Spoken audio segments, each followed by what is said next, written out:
I'm Rachel, one of the rose consultants at Treloar Roses. Today I'm going to show you how to plant a bare root rose.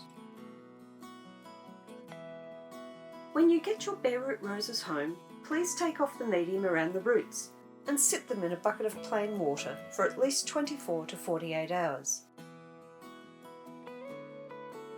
Soil preparation should be done 6 to 8 weeks before planting to allow for any compost or fertiliser to settle into the soil. It is important to make sure you do not use any weed killers in your soil preparation.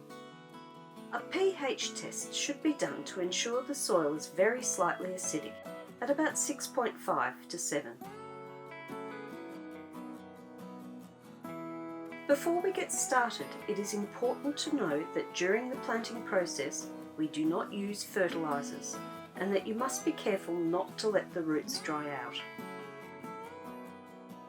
To plant your rose, you will need water, clean and sharpened secateurs, a stick to judge the soil level, and a shovel.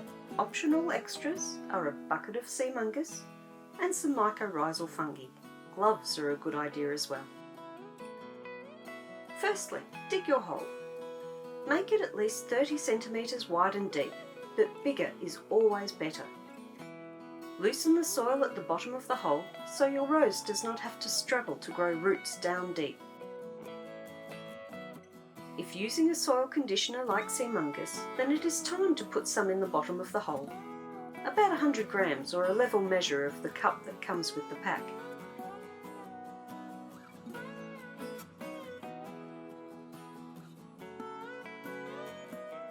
Then put a layer of soil in the bottom of the hole to cover the sea mungus.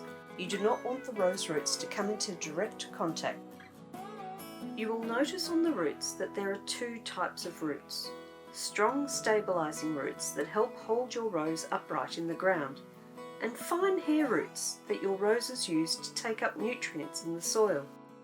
You can cut the thick roots if you need to fit into the hole, but try to leave the fine hair roots as much as possible. Do not worry if your rose does not have lots of the fine hair roots. They will be produced by the plant once it starts to wake up in your garden. Make a mound out of soil in the bottom of the hole. The centre must be placed on a mound at the bottom of the hole with the roots spread around and down. On the bare root rose, you will notice a soil mark. This is where the rose was planted to the soil prior to being harvested and sent to you. The rose will grow best if planted at the same level. To check that the mound is the right height, place the rose in the hole resting on the mound. Then get your stick and place it across the hole to show the level of the soil. There should be about 2.5 centimetres from the soil level to the graft on a bush plant. Once you are happy with the mound height, then now's the time to use your mycorrhizal fungi. As the roots are wet, the fungi will stick well. I like to do this over the hole so that any excess will still be used by the plant. Then arrange your plant on the mound with the roots pointing down. There are two ways you can get suckers or rootstock coming up from your rose: root damage during garden care, or by not planting with the roots pointing down. So take care at this stage to save problems later on. Once you are happy, then you can start to backfill the hole. Fill to about halfway, then fill the hole with water.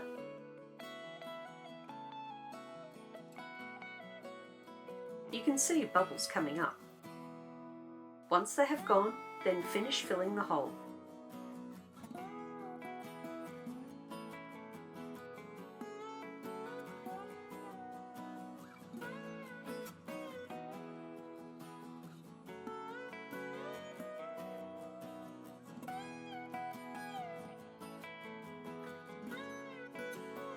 Gently firm the soil down around the hole, and at this stage, if you like, you can create a moat around the rose for future watering.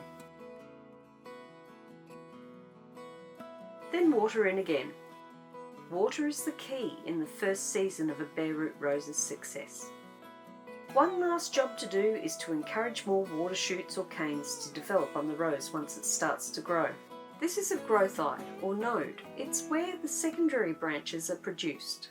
We recommend that you cut the branches of your newly planted bare root rose down to about 20 centimetres from the graft. 1 centimetre above a growth eye is best.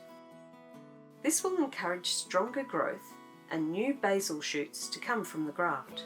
Not only does this encourage more canes, but it also gives you a better structure for future branches. Keep your rose well watered, and it should start to grow as soon as the nighttime temperatures warm up.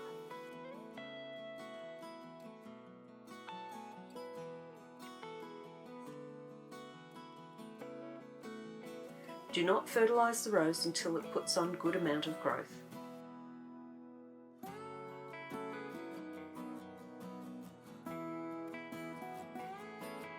I hope you found this helpful, and if you have any questions, ask below or email us. You can also find plenty more rose care information on our website.